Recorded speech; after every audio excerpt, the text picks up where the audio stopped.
पापा पापा, कहाँ हैं आप? पूरे घर में नज़र दौड़ाते हुए नैना बोल रही थी। हम यहाँ हैं बेटा, कहते हुए जनार्दन भारद्वाज उसके सामने खड़े हो जाते हैं।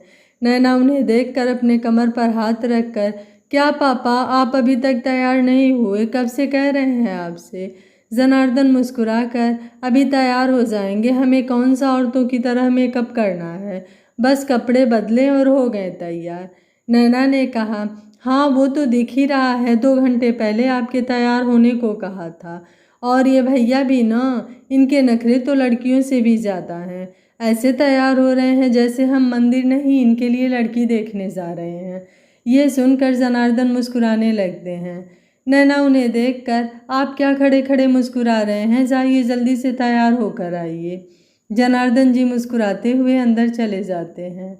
नैना आवाज़ लगाते हुए बोलती है, भैया भैया जल्दी बाहर आइए, हमें देर हो रही है।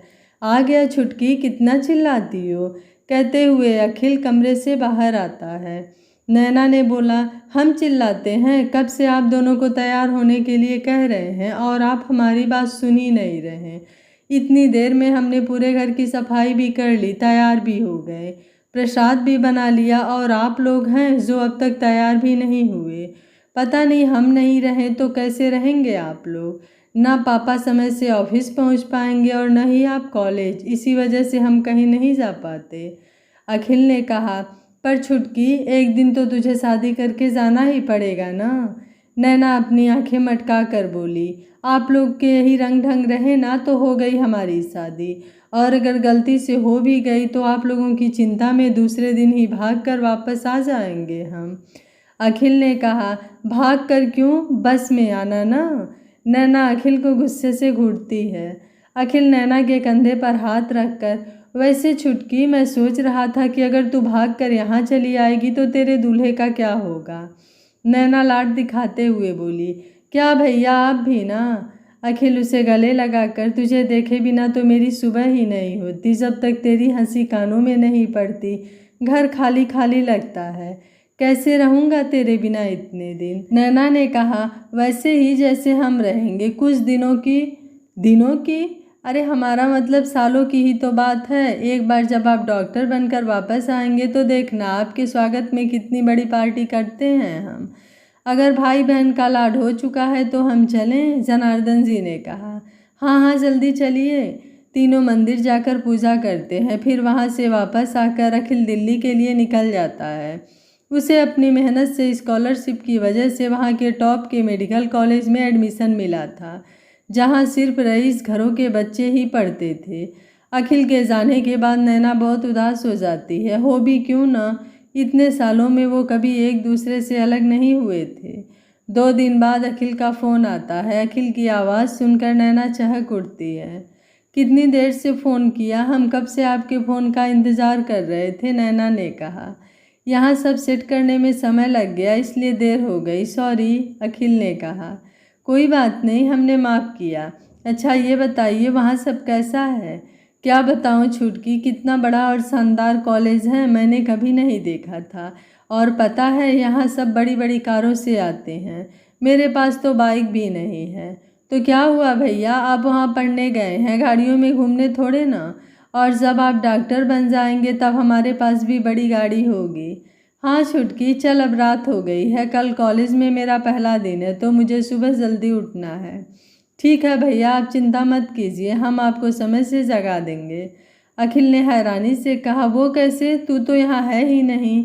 तो क्या हुआ अगर हम वहाँ नहीं हैं तो हम फ़ोन तो कर सकते हैं ना। सुबह सुबह हमारा चेहरा न सही, हमारी आवाज़ तो आप सुन ही सकते हैं ना। अखिल ने मुस्कुरा कर कहा, हाँ अच्छा छुटकी, गुड नाइट। गुड नाइट भैया। सुनिए ना, अपना ख्याल रखिएगा और रोज़ शाम को हमें फ़ोन करके वहाँ की बातें बताइएगा ज़रूर, और खाना समय से खाइएगा और मन लगाकर पढ़ाई कीजिएगा। और हाँ, और क्या मेरी छुटकी, और कुछ नहीं, बस अपना ध्यान रखिएगा, हम नहीं हैं ना वहाँ पर। अब रुला कर ही मानेगी क्या। नैना ने कहा, नहीं नहीं, हम फ़ोन रखते हैं, आप सो जाइए। नैना फ़ोन रख देती है और जाकर सो जाती है। अगली सुबह, नैना, अरे ओ नैना, कहाँ है तू। पड़ोस की एक औरत घर के दरवाजे से नैना को आवाज़ लगाती है। नैना ने कहा, अरे मिश्राइन काकी, अंदर आइए ना। आज सुबह सुबह हमारे घर का रास्ता कैसे भूल गई? वो संगीता की शादी तय हो गई है तो मिठाई लेकर आए थे तुम लोगों के लिए। नैना हैरानी से बोली, क्या संगीता की शादी इतनी जल्दी? अरे जल्दी कहाँ है, 19 की हो गई है। नैना ने कहा, पर काकी अभी तो उसकी पढ़ाई भी पूरी नहीं हुई है। 12 क्लास पढ़ चुकी है और वैसे भी ज़्यादा पढ़ लिख कर क्या करेगी, घर ही तो संभालना है, मिश्राइन काकी ने कहा। और भाई साहब, हम तो कहते हैं आप भी नैना के लिए लड़का देखना शुरू कर दीजिए, 12वीं तो इसकी भी हो गई है। जनार्दन जी ने कहा, नहीं भाभी, अभी इसे और पढ़ना है, हम इसे कॉलेज भेजेंगे। भाई साहब, कॉलेज यहाँ से कितनी दूर है? अकेली लड़की, ज़माना कितना ख़राब है ये तो आप जानते ही हैं, मिश्राइन काकी ने कहा। भाभी, दुनिया में अच्छे लोग भी तो हैं, कुछ बुरे लोगों की वजह से हम अपनी बेटियों की खुशियाँ छीन लें? नहीं नहीं, मिश्राइन काकी ने कहा। आपकी बेटी है भाई साहब, जो मन में आए कीजिए, बिन माँ की बेटी है, सोचा कि ऊंच नीच समझा दे, हमारा फर्ज था कहना, सो कह दिया, आगे आपकी मर्जी। 1 महीने बाद संगीता की शादी है, नैना को मदद के लिए भेज दीजिएगा। ये भी कोई कहने की बात है, नैना भी तो आप ही की बेटी है, जनार्दन जी ने कहा। मिश्राइन चली जाती हैं। उसके जाने के बाद नैना जनार्दन जी के गले लगकर, थैंक यू पापा, हम बहुत खुश हैं कि आपने आगे पढ़ने की इजाज़त दी। जनार्दन जी ने कहा, ये तो हमारा फ़र्ज़ है बेटा, हम तब तक तेरी शादी नहीं करवाएंगे जब तक तू अपने पैरों पर खड़ी नहीं हो जाती। समय अपनी गति से आगे बढ़ता है। नैना का कॉलेज शुरू हो जाता है, वहीं उसकी सहेली संगीता की शादी भी हो जाती है। नैना की अखिल से बात होती रहती है और वो उसे अपने कॉलेज की दोस्तों की ढेर सारी बातें बताया करता। नैना उसकी आवाज़ में खुशी के साथ साथ एक बदलाव भी महसूस करती है। अखिल हमेशा अपने रईस दोस्तों की बातें करता। नैना को लगता जैसे अखिल वहाँ की चमक धमक में खुद को खो रहा है। एक दिन नैना ने कह दिया कि भैया, आप बदल रहे हैं। इस पर अखिल ने हंसते हुए जवाब दिया, छुटकी, समय के साथ साथ सबको बदलना चाहिए, अब तू भी आदत डाल ले। तुझे पता है यहाँ मेरे कितने दोस्त बन गए हैं और सब कितने अमीर हैं। सब मुझे बहुत मानते हैं, जहाँ भी जाते हैं मुझे साथ में लेकर जाते हैं। वो लगातार सबके बारे में बोल रहा था और नैना चुपचाप उसकी बातें सुन रही थी। नैना ने कहा, भैया संभल कर रहिएगा, जिस दुनिया में आपने कदम रख दिया है वो हम जैसों की नहीं है। अखिल ने कहा, तू भी न छुटकी, एकदम पापा की तरह बात करती है। अच्छा मैं फ़ोन रखता हूँ, मुझे पार्टी में जाना है, मेरे दोस्त मेरा इंतज़ार कर रहे होंगे। नैना ने फ़ोन रख दिया, पर उसके मन में अखिल को लेकर कई चिंताओं ने घर कर लिया था, पर वो ये बात जनार्दन से नहीं कहती है। इसी तरह 1 साल का वक्त गुजर जाता है। इस बीच अखिल 2-3 बार घर आया, पर हर बार उसके व्यवहार में बदलाव साफ नज़र आ रहा था। जिम्मेदार और समझदार अखिल अब कुछ बेपरवाह सा हो गया था और उसके बोलने चालने का ढंग भी बदल गया था। जनार्दन जी को उसके रंग ढंग देखकर चिंता होने लगती है, पर नैना उसे ये कहकर समझा देती है कि शहर में रह रहे हैं तो वहाँ के तौर तरीके तो सीखने पड़ेंगे ना। आप चिंता मत कीजिए पापा। लेकिन इस बार जब से अखिल वापस आ गया था तब से नैना से उसकी बातचीत बहुत कम हो गई थी। इसी बीच एक दिन नैना कॉलेज से लौट रही थी, उसकी सहेली भी उसके साथ थी। उन्होंने देखा 2 लड़के उनका पीछा कर रहे थे। ये देखकर उसकी सहेली नैना से कहती है, नैना, ये लड़के शायद हमारा ही पीछा कर रहे हैं। इस पर नैना ने कहा, शायद नहीं, यकीनन वो हमारा ही पीछा कर रहे हैं और कई दिनों से हम ये बात नोटिस कर रहे हैं। ये सुनकर उसकी सहेली हैरानी से पूछती है, जब तू ये बात जानती है तो कुछ कहती क्यों नहीं? क्योंकि वो कुछ नहीं कहते, उसकी सहेली गुस्से से बोली, तू कुछ मत बोलो, पर आज तो हम इन्हें ज़रूर सबक सिखाएंगे। नैना उसे रोकती है, पर वो गुस्से से उन लड़कों की ओर बढ़ जाती है, जिससे वो लड़के वहीं रुक जाते हैं। वो उनसे गुस्से से पूछती है कि वो उनका पीछा क्यों कर रहे हैं। उनमें से एक लड़का गुस्से से जवाब देता है, हम तुम्हारा नहीं इनका पीछा कर रहे हैं, ये मुझे बहुत अच्छी लगती हैं और जब इनको कोई परेशानी नहीं तो तुम क्यों बीच में टांग अड़ा रही हो। वो लड़की भी कहाँ मानने वाली थी, तुनकते हुए जवाब देती है, और ये बात तुमसे किसने कही कि इसे कोई परेशानी नहीं? ये कुछ कहती नहीं, इसका मतलब ये नहीं कि तुम कुछ भी कर सकते हो। वो लड़का गुस्से से आगे बढ़कर, अभी कुछ किया कहाँ है, जब करेंगे तब बोलना। बात बढ़ता देख नैना बीच में बोलते हुए, ये लोग सही कह रहे हैं, हमें इनसे कोई परेशानी नहीं है। वो लड़का मुस्कुरा कर, सुन लिया, पर आप लोग हमारा पीछा क्यों करते हैं? वो लड़का बोला, आप अच्छी लगती हैं मुझे इसलिए। आप भी अच्छे लगते हैं हमें, पर हम तो आपका पीछा नहीं करते, फिर आप क्यों हमारा पीछा करते हैं? वो लड़का बोला, आपसे कुछ बात करनी है। तो इसमें पीछा करने की क्या ज़रूरत है, सीधे से आकर बात कर लेते। खैर कहिए, क्या बात करनी है आपको? वो लड़का बोला, आप मुझे बहुत पसंद हैं। नैना तपाक से बोली, शादी करेंगे हमसे? वो लड़का हैरानी से, जी? नैना ने कहा, हमारा मतलब अगर आप हमसे शादी करना चाहते हैं तो फिर हमें कोई दिक्कत नहीं है। उस लड़के ने कहा, बिल्कुल, अगर आपके घर वाले तैयार हो जाएं तो मुझे कोई परेशानी नहीं है। देखने से तो आप पढ़े लिखे और अच्छे घर के लगते हैं, कुछ काम वाम करते हैं या अभी पढ़ाई ही कर रहे हैं? वो लड़के ने कहा, जी अभी मेरी पढ़ाई पूरी नहीं हुई है। नैना बोली, हमारी भी नहीं हुई है, अगर ऐसे में आप हमारा पीछा करेंगे और ये बात हमारे घर वालों को पता चल गया तो वो कभी राज़ी नहीं होंगे, उल्टा हमारा कॉलेज बंद करवा देंगे और ज़बरदस्ती किसी और से शादी करवा देंगे। और ऐसा न तो आप चाहेंगे न हम। इसलिए आप अपनी पढ़ाई पर ध्यान दीजिए और हम अपनी। जब हम दोनों किसी काबिल बन जाएंगे तो अपने परिवार से बात करेंगे। तब तक अगर आप चाहें तो कभी कभी हमसे मिल सकते हैं। वो लड़का मुस्कुरा कर बोला, आप सही कह रही हैं, ठीक है, जैसा आप कह रही हैं मैं वैसा ही करूँगा। वो दोनों लड़के वहाँ से चले जाते हैं। नैना की सहेली असमंजस की स्थिति में थी। ये क्या था नैना? नैना मुस्कुरा कर बोली, जब बात गांधीगिरी से बन सकती है तो दादागिरी की क्या ज़रूरत है? वो लड़के हमें बदमाश नहीं लगे, बस थोड़े मनचले हैं। अगर बदमाश होते तो हम उन्हें मुँह ही नहीं लगाते। हमारे पापा कहते हैं हर इंसान के अंदर अच्छाई होती है और ये हम पर निर्भर करता है कि हम उनमें क्या देखते हैं। प्यार की भाषा तो जानवर भी समझते हैं, फिर ये तो इंसान हैं। और वैसे भी हमें ये लड़ाई झगड़े बिल्कुल पसंद नहीं। उसकी सहेली बोली, पर अगर उसने तेरी बात को सीरियसली ले लिया और सच में तुझसे शादी करने पहुंच गया तो? नैना मुस्कुरा कर बोली, यहाँ एक पल में ज़िंदगी बदल जाती है और जो हमने उससे कहा है उसमें बहुत वक्त लगने वाला है, तब तक तो भूल जाएगा हमें, लेकिन अगर नहीं भूला तो सोचेंगे उसके बारे में। अब चलें? नैना घर पहुँचती है और शाम को जब उसके पापा वापस आते हैं तो वो उन्हें सब बताती है, जिसे सुनकर जनार्दन जी मुस्कुराकर उसकी पीठ थपथपाते हुए बोलते हैं, शाबाश बेटा, तुमने बिल्कुल ठीक किया। नैना ने कहा, आपने ही तो सिखाया है पापा। इधर नैना को अखिल के बारे में बेचैनी होती है। उसका बदला हुआ रूप नैना के मन में एक अजीब सा डर पैदा कर रहा था। एक दिन रात 2 बजे नैना को अखिल का फ़ोन आया। नैना ने नंबर देखा तो हैरानी से फ़ोन उठाकर बोली, भैया इतनी रात गए, सब ठीक तो है ना? अखिल भर्राए गले से बोला, कुछ भी ठीक नहीं है छुटकी, तू सही कहती है, ये दुनिया हम जैसों के लिए नहीं है। मुझे माननी चाहिए थी तेरी बात, लेकिन मैं यहाँ की चकाचौंध में खो गया था, तेरी बात समझ ही नहीं पाया। नैना असमंजस में बोली, भैया कुछ हुआ है क्या? कैसी बात कर रहे हैं आप?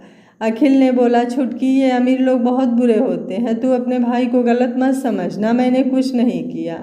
फ़ोन कट जाता है। नैना बेचैन हो जाती है। वो अखिल को बैक कॉल करती है पर उसका फ़ोन नहीं लगता। वो बार बार ट्राई करती है पर फ़ोन नहीं लगता। नैना जाकर जनार्दन जी को उठाती है और सब बात बताती है। जनार्दन जी भी परेशान हो जाते हैं। दोनों की रात बड़ी बेचैनी से कटती है। सुबह जनार्दन जी अखिल के कॉलेज में फ़ोन करते हैं। फ़ोन पर किसी से बात करते हुए अचानक उनके हाथ से फ़ोन छूट जाता है और वो बेसुध से वहीं पर बैठ जाते हैं। नैना किचन में नाश्ता तैयार कर रही थी। कुछ गिरने की आवाज़ सुनकर नैना किचन से बाहर आती है। जनार्दन को ऐसे देखकर वो घबरा जाती है। वो भागकर उनके पास जाती है। नैना घबराते हुए बोलती है, पापा क्या हुआ? पापा किसका फ़ोन था? जनार्दन जी कोई जवाब नहीं देते, बस बेसुध से बैठे होते हैं जैसे कि उनके अंदर जान ही न हो। कोई जवाब न पाकर नैना फ़ोन उठाकर कान से लगाती है पर तब तक फ़ोन कट चुका था। वो जनार्दन जी को झकझोरती है पर जनार्दन जस के तस बैठे हुए थे। नैना के आंसू निकल जाते हैं। उसे समझ नहीं आता वो क्या करे। वो अपने पड़ोसियों को आवाज़ लगाती है और उनकी मदद से जनार्दन जी को हॉस्पिटल लेकर जाती है। जनार्दन जी को वहाँ पहुँचाकर सब वापस आ जाते हैं। बस शैलेंद्र मिश्रा, उसकी सहेली संगीता के पापा वहाँ नैना के साथ रुकते हैं। अंदर डॉक्टर जनार्दन जी का चेकअप कर रहे थे और बाहर नैना बेचैनी से चक्कर काट रही थी। मिश्रा जी नैना के पास जाकर उसके सिर पर हाथ फेर कर बोले, सब ठीक हो जाएगा बेटा, ऐसे परेशान मत हो। नैना ने नम आँखों से कहा, काका पापा को कुछ नहीं होगा ना, अगर उन्हें कुछ हो गया तो हम भी मर जाएंगे। मिश्रा जी उसे अपने गले लगाकर बोले, ऐसी बातें नहीं करते बेटा, कुछ नहीं होगा तुम्हारे पापा को, देखना वो बहुत जल्दी ठीक हो जाएंगे। तभी डॉक्टर बाहर आते हैं, वो दोनों उनके पास जाते हैं। डॉक्टर क्या हुआ हमारे पापा को, वो ठीक तो हो जाएंगे ना? देखिए अभी कुछ नहीं कह सकते, उन्हें हार्ट अटैक आया है, मुझे लगता है उन्हें किसी बात का गहरा सदमा लगा है। ये सुनकर नैना रोने लगती है। वो ठीक तो हो जाएगा ना डॉक्टर साहब? मैंने कहा ना अभी कुछ नहीं कहा जा सकता, उनकी हालत बहुत नाजुक है, हम अपनी तरफ से पूरी कोशिश कर रहे हैं। इतना कहकर डॉक्टर चले जाते हैं और नैना वहीं बैठकर रोने लगती है। मिश्रा जी उसे चुप कराते हुए बोलते हैं, बेटा अखिल को फ़ोन कर दो। वो अखिल को फ़ोन लगाती है पर फ़ोन नहीं लगता, वो बार बार कोशिश करती है पर कोई फ़ायदा नहीं होता। मिश्रा जी ने कहा, व्यस्त होगा कहीं, बाद में कर लेना। नैना हाँ में गर्दन हिला देती है और मन में कहती है, कहाँ है भैया आप? अगले दिन जनार्दन जी की हालत में कुछ सुधार होता है पर वो अभी भी बात करने की कंडीशन में नहीं होते। नैना वहीं हॉस्पिटल में ही रुकती है। वो फ़ोन करके अपने मामा मामी को बुला लेती है। वो बार बार अखिल को कांटेक्ट करने की कोशिश करती है पर हर बार उसे निराशा ही हाथ लगती है। वो कॉलेज में भी फ़ोन करती है पर किसी से बात नहीं हो पाती। वो खुद पर चिल्लाते हुए, सब हमारी गलती है, हमें भैया से उनके किसी दोस्त का नंबर ले लेना चाहिए था। ऐसा तो कभी नहीं होता कि भैया इतने समय तक अपना फ़ोन बंद रखें, कहीं वो किसी मुसीबत में तो नहीं फंस गए। उस दिन बहुत अजीब बातें कर रहे थे, क्या करें हम, कैसे पता लगाएं उनका? पापा की हालत भी ठीक नहीं है। वो ये सब सोच ही रही थी कि नर्स उसे आवाज़ लगाती है, आपके पापा को होश आ गया और वो आपको बुला रहे हैं। नैना भागकर अपने पापा के पास जाती है। नैना खुशी से कहती है, पापा आप ठीक हैं? कितना डरा दिया हमें, अगर आपको कुछ हो जाता तो हमारा क्या होता? जनार्दन नैना के चेहरे पर हाथ फेर कर अखिल से बात हुई। नैना को याद आता है कि डॉक्टर ने जनार्दन जी को टेंशन से दूर रखने के लिए कहा था। वो हल्का मुस्कुराकर, हाँ अभी उन्हीं से तो बात कर रही थी, जब उन्हें आपके बारे में पता चला तो यहाँ आ रहे थे पर हमने मना कर दिया, उनके एग्ज़ाम आने वाले हैं ना इसलिए। नैना झूठ बोल देती है। जनार्दन जी ने कहा, तू सच कह रही है ना, आपको भरोसा नहीं है हम पर? आपको पता है ना आपकी नैना कभी आपसे झूठ नहीं बोलती। जानते हैं, पर उस दिन हमने अखिल के कॉलेज में फ़ोन किया था तो वो लोग कुछ और ही बोल रहे थे। नैना को भनक लग जाता है कि उसका डर शायद सच है, ज़रूर अखिल किसी मुसीबत में है। और ये बात सुनने के बाद ही जनार्दन जी की तबीयत खराब हुई थी। नैना डरते हुए बोली, क्या कहा था उन लोगों ने? जनार्दन जी नैना को सब बताते हैं, जिसे सुनकर नैना के होश उड़ जाते हैं। नैना अपने आप से, ये झूठ है, ऐसा नहीं हो सकता। जनार्दन जी उसके चेहरे की बेचैनी पढ़ लेते हैं। वो नैना का हाथ पकड़कर, क्या हुआ, तू इतनी परेशान क्यों है, तेरी बात हुई है ना अखिल से? नैना अपनी भावनाएं छुपाते हुए बोली, हाँ पापा हमारी बात हुई उनसे, उन लोगों को कोई गलतफहमी हुई होगी। क्या आपको लगता है भैया कभी ऐसा कर सकते हैं? जनार्दन जी बोले, नहीं। फिर बस आपको उनकी बात पर ध्यान देने की कोई ज़रूरत नहीं है, आप जल्दी से ठीक हो जाइए, वरना भैया आएंगे तो हम पर चिल्लाएंगे कि हमने आपका ध्यान नहीं रखा। अच्छा पापा अब आप आराम कीजिए, डॉक्टर ने आपको ज़्यादा बात करने से मना किया है। और हाँ, बेकार का टेंशन मत लीजिएगा। सुन, हमारी बात कराना अखिल से। नैना धर्म संकट में पड़ जाती है। वो कुछ सोचकर बोलती है, पापा वो भैया किसी काम से गए हैं, उन्होंने हमें शाम को फ़ोन करने को बोला था, जैसे ही उनका फ़ोन आएगा हम आपकी बात करा देंगे, अभी आप आराम कीजिए।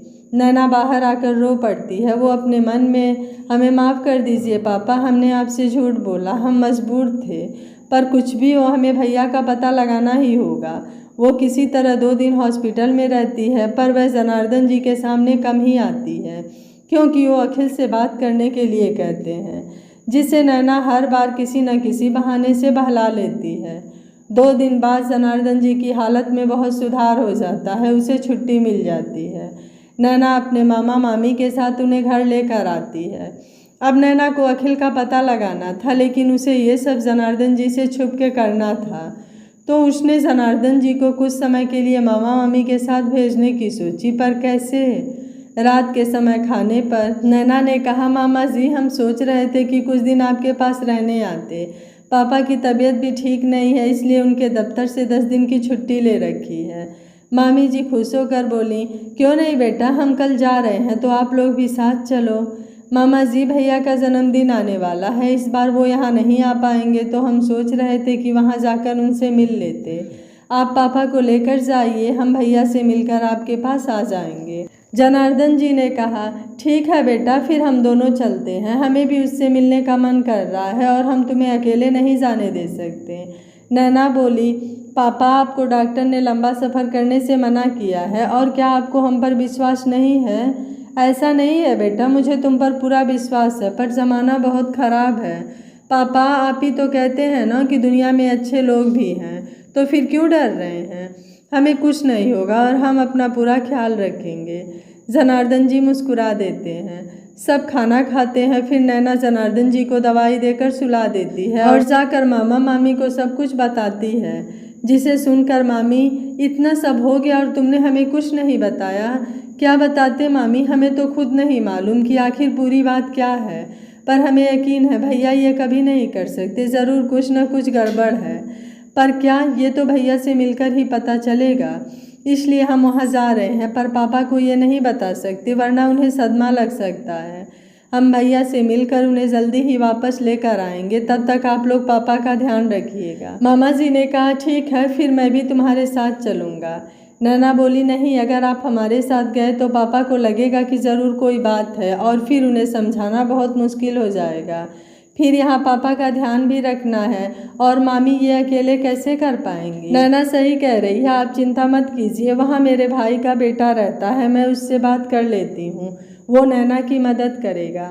नैना मुस्कुरा देती है। अगली सुबह मामा मामी जनार्दन जी को लेकर अपने घर चले जाते हैं और नैना दिल्ली के लिए निकल जाती है। दिल्ली स्टेशन पर नैना ट्रेन से उतरकर एक बेंच पर बैठती है और अपनी मामी के दिए नंबर पर फ़ोन लगाती है। हेलो, हम नैना। जी नैना जी, मैं स्टेशन पर ही हूँ, आप कहाँ हैं? जी हम यहीं ट्रेन के पास ही हैं, आप वहीं रुकिए, मैं पहुँचता हूँ। नैना फ़ोन रखकर वहीं बैठ जाती है। थोड़ी देर बाद वहाँ एक लड़का आता है जो करीब 26-27 साल का था। वो चारों ओर नज़र दौड़ाता है। नैना के साथ ही 2 लड़कियाँ और बैठी होती हैं। नैना बेचैनी से इधर उधर देख रही थी। वो लड़का लगातार उन तीनों को ही देख रहा था। नैना को बड़ा अजीब लगता है। वो लड़का कुछ सोचते हुए किसी को फ़ोन लगाता है। तभी नैना का फ़ोन रिंग होता है। वो लड़का हैरानी से नैना की तरफ देखता है। नैना दूसरी ओर चेहरा करके फ़ोन उठाती है। तभी वो लड़का उसके पास आकर बोला, नैना। नैना हैरानी से उसे देख कर, जी। वो लड़का फ़ोन की तरफ इशारा करते हुए अपने हाथ आगे करके, हाय मैं रोहित। नैना मुस्कुरा कर बोलती है, अच्छा आपको मामी जी ने भेजा है?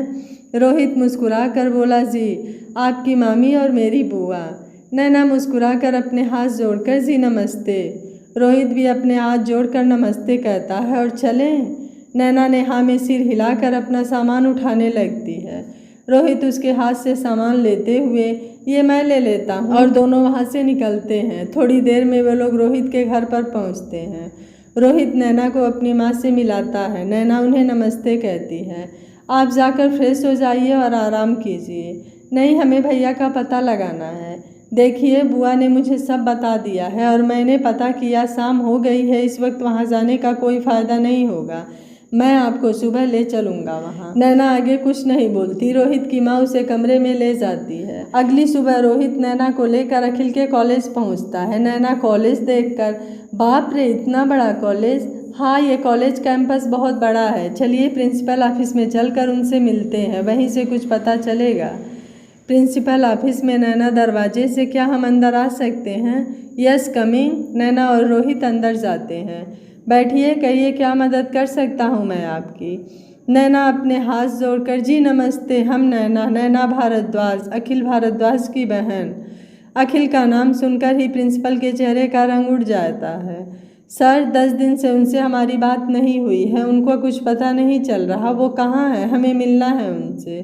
प्रिंसिपल अपने चेयर से उठकर, सॉरी, मुझे एक बहुत ज़रूरी काम है, मैं आपसे बाद में बात करता हूँ। आप बाहर इंतजार कीजिए। अखिल का नाम सुनकर ही प्रिंसिपल के चेहरे का रंग उड़ जाता है। सर, 10 दिन से हमारी उनसे बात नहीं हुई है, उनका कुछ पता नहीं चल रहा। वो कहाँ है? हमें मिलना है उनसे। प्रिंसिपल अपने चेयर से उठकर, सॉरी, मुझे एक बहुत ज़रूरी काम है, मैं आपसे बाद में बात करता हूँ, आप बाहर इंतज़ार कीजिए। नैना हैरान होकर बोली, लेकिन सर, एक्सक्यूज़ मी। वो वहाँ से चला जाता है। रोहित और नैना हैरानी से एक दूसरे को देखते हैं। वो दोनों प्रिंसिपल ऑफिस के बाहर बैठ जाते हैं। उन्हें 2 घंटे बाद प्रिंसिपल वापस आता है। वो दोनों उठकर उसके पास जाने लगते हैं। तभी प्रिंसिपल का इशारा पाकर प्यून आकर उन्हें रोकते हुए बोलता है, आप लोग बैठिए, सर जब बुलाएंगे तब अंदर जाइएगा। ये क्या बात हुई? हमें 2 मिनट उनसे मिलना है और उन्होंने हमें 2 घंटे से यहाँ बैठा रखा है और अब भी कहते हैं इंतज़ार करो। आप हमें अखिल का क्लासरूम बताइए, हम वहाँ जाकर पता कर लेंगे। इस बारे में हम आपकी कोई मदद नहीं कर सकते, आपको प्रिंसिपल सर से ही बात करनी होगी, आप इंतज़ार कीजिए। रोहित गुस्से से बोला, व्हाट द हेल। नैना रोहित को रोकते हुए बोली, रोहित जी प्लीज़ गुस्सा मत कीजिए, ज़रूर प्रिंसिपल सर को कोई काम होगा, हम इंतज़ार करते हैं। दोनों बैठ जाते हैं। थोड़ी देर में रोहित को किसी का फ़ोन आता है। रोहित नैना से बोला, मेरे ऑफिस से फ़ोन आ रहा है, अर्जेंट है, मुझे जाना पड़ेगा।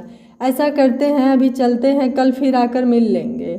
नैना बोली, नहीं रोहित जी, हमारे पास ज़्यादा वक्त नहीं है, हमें भैया का पता लगाना ही होगा, आप जाइए, हम सर से मिलकर ही वापस जाएंगे। देखिए, ये नई जगह है आपके लिए, मैं आपको अकेले छोड़कर नहीं जा सकता। आप हमारी चिंता मत कीजिए, हमें अपना ध्यान रखना आता है, कोई भी ज़रूरत होगी तो हम आपको फ़ोन कर लेंगे। रोहित के पास अब कोई रास्ता नहीं होता है। वो नैना को घर का पता समझाकर वहाँ से अपने ऑफिस चला जाता है। नैना वहीं बैठी होती है। तभी प्यून उसके पास आकर कहता है कि वो वहाँ नहीं बैठ सकती, ये रूल के खिलाफ है, और उसे कैंपस के गेट के बाहर छोड़ आता है, ये कहकर कि वो यहाँ बैठकर इंतज़ार करे। नैना वहीं बैठकर इंतज़ार करने लगती है। सुबह से शाम हो जाती है पर वो प्रिंसिपल से मिल नहीं पाती। उसकी बेचैनी बढ़ने लगती है। शाम को रोहित का फ़ोन आता है तो वो उसे बताती है कि वो वहीं है। तो रोहित उसे लेने पहुंचता है और उसे लेकर घर वापस आता है। रोहित बोला, ये क्या बकवास है, अंदर इंतज़ार नहीं कर सकते, बाहर बैठना पड़ेगा। जोबी और रोहित जी, कैसे भी करके एक बार हमें उनसे मिलना ही होगा, बस एक यही रास्ता नज़र आ रहा है हमें भैया तक पहुंचने का। अगली सुबह नैना तैयार होकर फिर से कॉलेज जाने लगती है। रोहित भी उसके साथ चलने लगता है पर नैना उसे मना करती है कि पता नहीं वहाँ कितना समय लगे, उसे ऑफिस के लिए देर हो जाएगी। रोहित मना करता है तो वो जिद करते हुए कहती है कि वो कहीं नहीं जाएगी और उसे घर का पता अच्छे से याद हो गया है। जब वो नहीं मानती तो रोहित उसे कॉलेज छोड़कर अपने ऑफिस चला जाता है। नैना वहाँ बैठकर इंतज़ार करने लगती है। कुछ देर बाद स्टूडेंट्स का आना शुरू हो जाता है। नैना गेट के पास बैठी प्रिंसिपल के आने का इंतज़ार कर रही थी। सब लोग उसे हैरानी से देखते हैं। तभी वहाँ से प्रिंसिपल की गाड़ी अंदर जाती है। नैना अंदर जाने लगती है पर वॉचमैन उसे रोक देता है। नैना वहीं बैठ जाती है। तभी वहाँ से एक बड़ी सी गाड़ी अंदर आती है जिसमें कुछ लड़के बैठे होते हैं।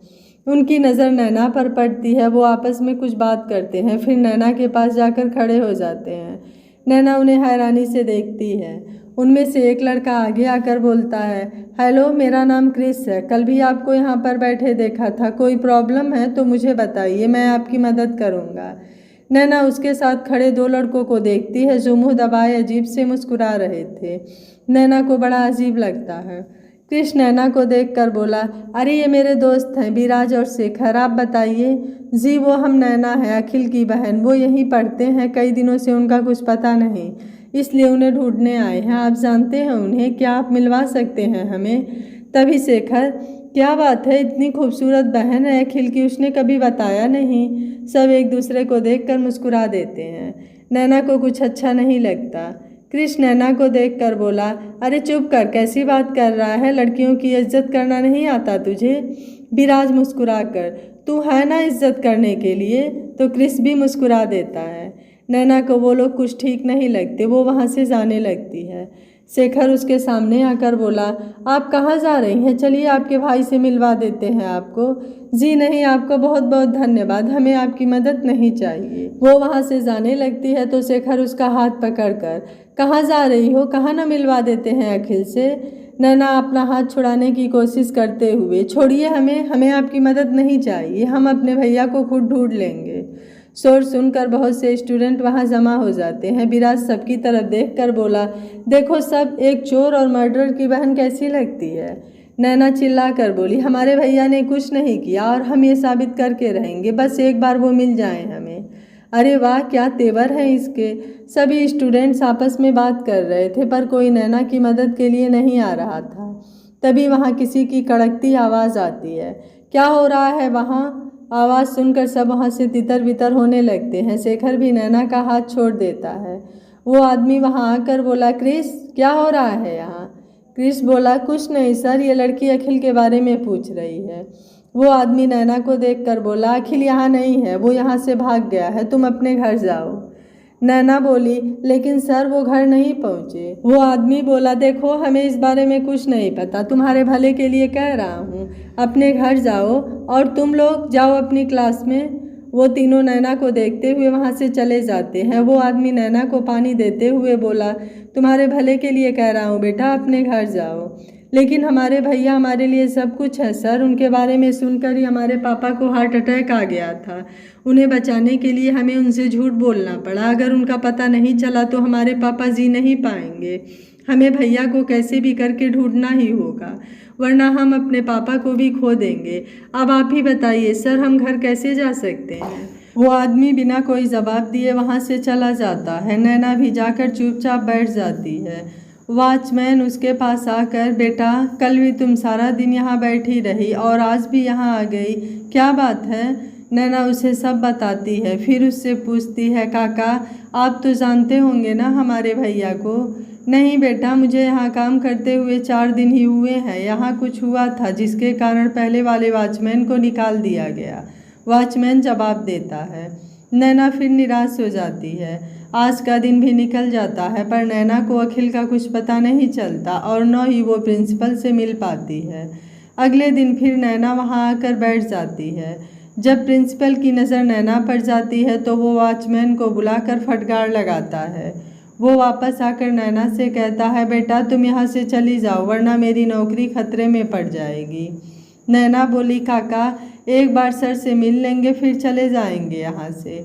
बेटा अभी तुम्हें समझ में नहीं आया, वो तुमसे मिलना नहीं चाहते, वरना 2 दिन से तुम्हें यहाँ बैठा कर नहीं रखते। मैं हाथ जोड़ता हूँ तुम्हारे, चली जाओ यहाँ से। नैना को कुछ समझ नहीं आता कि वो क्या करे, पर वॉचमैन की बात सुनकर वो वहाँ रुक भी नहीं सकती थी। वो भारी मन से वहाँ से जाने लगती है। तभी वो किसी लड़के से टकरा जाती है। वो गिरती उससे पहले ही वो लड़का उसे संभाल लेता है, लेकिन उस लड़के का सारा सामान नीचे गिर जाता है। वो लड़का नैना से, आई एम सॉरी, मैंने ध्यान नहीं दिया। नहीं गलती हमारी है, हमारा ध्यान कहीं और था।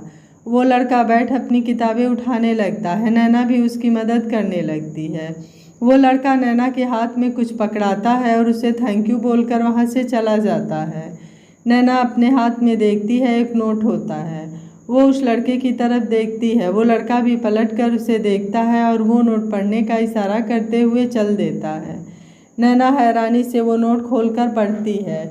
यहाँ तुम्हें कोई कुछ नहीं बताएगा। अगर सच्चाई जानना चाहती हो तो शाम 5 बजे डिलाइट कैफ़े में मिलो। नैना वहाँ से निकलकर बस स्टॉप पर जाकर बैठ जाती है। वो एक बार फिर वो चिट पढ़ती है। चिट पढ़कर वो सोच में पड़ जाती है कि क्या वो उस लड़के पर विश्वास करके उससे मिलने जाएं। कल जो उसके साथ हुआ, कहीं इसके भी इरादे वैसे ही तो नहीं। वो इसी उधेड़ बुन में थी कि वो आखिर करे तो क्या करे। फिर उसने तय किया कि वो उस लड़के से मिलेगी, क्योंकि इस वक्त अखिल तक पहुंचने की एक यही उम्मीद उसे नज़र आ रही है। वो अपना मन मजबूत करके कैफ़े में पहुंच जाती है। वहां पहुंचकर वो समय देखती है, 2 बज रहे थे। वो वहीं बैठकर उसका इंतज़ार करने लगती है। 5 बजे वो लड़का उस कैफ़े में पहुंचता है। नैना को देखकर वो नैना के पास जाता है। नैना उसे देखकर खड़ी हो जाती है। वो लड़का अपना हाथ आगे करके, हाय मेरा नाम शिवम है। जी नमस्ते, हमारा नाम नैना है। शिवम झेक कर अपने हाथ जोड़कर उसे नमस्ते करता है। अरे आप खड़ी क्यों हैं, बैठिए ना। नैना बैठ जाती है। आप कुछ लेंगी, चाय कॉफ़ी? आप कुछ बताने वाले थे हमारे भैया के बारे में, क्या जानते हैं? तब तक वेटर भी वहाँ आ जाता है। शिवम उसे 2 कॉफ़ी लाने को बोल देता है। फिर नैना की तरफ देखकर बोलता है, मैं अखिल का रूममेट हूँ, था, हम दोनों हॉस्टल में एक ही कमरे में रहते थे। नैना की आंखें चमक उठती है। वो बहुत उम्मीद के साथ शिवम से पूछती है, आप जानते हैं वो कहाँ हैं? प्लीज़ हमें मिलवा दीजिए, हम आपका एहसान ज़िंदगी भर नहीं भूलेंगे। आई एम सॉरी, पर मैं नहीं जानता इस वक्त वो कहाँ है। नैना कुर्सी से उठकर गुस्से से बोलती है, क्या? अगर नहीं जानते तो इस तरह हमें यहाँ बुलाने का क्या मतलब? आप पर भरोसा करके हम 3 घंटे से यहाँ आपका इंतज़ार कर रहे हैं कि शायद आप हमें हमारे भैया से मिलवा सकते हैं, और आप कह रहे हैं आपको नहीं मालूम। रिलैक्स रिलैक्स, पहले आप मेरी पूरी बात सुन लीजिए, आपको सब समझ आ जाएगा। नैना खड़ी रहती है। शिवम बोलता है, प्लीज़। नैना वहाँ बैठ जाती है। मैं देहरादून से हूँ और यहाँ हॉस्टल में रहकर अपनी पढ़ाई कर रहा हूँ। अखिल ने मेरे 1 दिन बाद कॉलेज ज्वाइन किया था। वो एक होनहार और साफ दिल का लड़का था, इसलिए जल्द ही सबसे उसकी दोस्ती हो गई। मुझे भी अखिल की तरह ही यहाँ स्कॉलरशिप पर एडमिशन मिला था। जब हम यहाँ आए तो हमें पता चला यहाँ स्टूडेंट का 2 ग्रुप है, एक जिन्हें यहाँ स्कॉलरशिप या किसी की मदद से एडमिशन मिला है, और दूसरा जिनके पास बहुत सारा पैसा है। वो लोग जब भी मौका मिलता हमें परेशान करते, हमसे अपना काम निकलवाते, और हम चुपचाप उनकी बात मान लिया करते, क्योंकि उनसे उलझना मतलब कॉलेज से छुट्टी। क्योंकि उनका लीडर था क्रिस खुराना, जिससे आप कल मिली थी। वो यहाँ बहुत ही पावरफुल मंत्री का बेटा है। उसके 2 दोस्त हमेशा उसके साथ रहते हैं। शेखर जो इसी शहर से है और हमारे कॉलेज के ट्रस्टी का बेटा है, और विराज जो भोपाल के एक बड़े बिजनेसमैन का बेटा है। ये तीनों कॉलेज को अपनी प्रॉपर्टी समझते हैं और यहाँ के स्टूडेंट्स को अपना गुलाम। उनका दबदबा इतना है कि कॉलेज के प्रोफेसर्स भी उनके खिलाफ नहीं जाते। उनका जो मन करता है वो करते हैं, बिना किसी डर और बिना किसी रुकावट के। मैं और अखिल दोनों ही जहाँ तक होता इनसे दूर ही रहते, पर अखिल इनकी लाइफ स्टाइल से बहुत प्रभावित रहता था। फिर एक दिन हमारे कॉलेज में एक नई लड़की आई, नियति, बहुत ही खूबसूरत। वो एक मिडिल क्लास फैमिली से थी, माँ बाप की इकलौती औलाद। उनका सपना था कि नियति एक काबिल डॉक्टर बने, इसलिए उन्होंने अपने जीवन की सारी जमा पूंजी उसकी पढ़ाई में लगा दिया। वो जितनी खूबसूरत थी उतनी ही इंटेलिजेंट भी। 1 साल पहले नियति के कॉलेज का पहला दिन, शेखर, विराज और क्रिस एक जगह बैठे थे। शेखर ने कहा, ऐ क्रिस, वो देख क्या लड़की है भाई, तुझे तो हर लड़की परी ही लगती है, कोई पड़ती जो नहीं। ठीक है, मत मानो मेरी बात, मैं तो चला उससे दोस्ती करने, शेखर ने कहा। All the best bro, Chris ने कहा। दोनों हंस देते हैं और शेखर मुंह चिढ़ाते हुए नियति की ओर चला जाता है। थोड़ी ही देर में एक जोरदार तमाचे की आवाज़ आती है।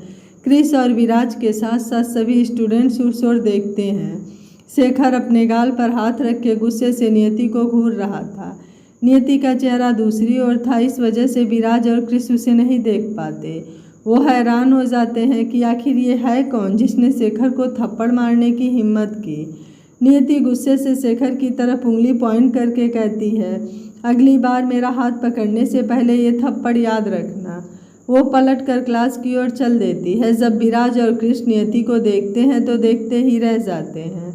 फिर उसके बाद वो दोनों अपने अपने तरीके से नियति को दोस्ती करने की कोशिश करते हैं, पर नियति उनसे बात नहीं करती। धीरे धीरे वक्त गुजरता है और अखिल का व्यवहार नियति को बहुत पसंद आता है और उन दोनों की दोस्ती हो जाती है। साथ ही शिवम की भी नियति से दोस्ती हो जाती है। अब हर जगह वो तीनों एक साथ दिखाई देते, जिससे क्रिस और उसके दोस्तों को बहुत बुरा लगता। वो ये बात पचा नहीं पा रहे थे कि एक लड़की उन्हें रिजेक्ट करके एक मामूली सी लड़के से दोस्ती करे। फिर एक दिन वो तीनों कैंटीन में बैठे थे। उसी वक्त अखिल, नियति और शिवम भी वहाँ पहुँचे।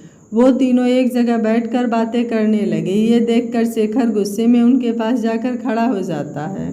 शिवम और अखिल उसे देखकर नियति को वहाँ से चलने का इशारा करते हैं, पर नियति उन्हें मना करते हुए बोलती है, तुम सब इनसे इतना डरते क्यों हो? एंड यू यहाँ क्यों आए हो?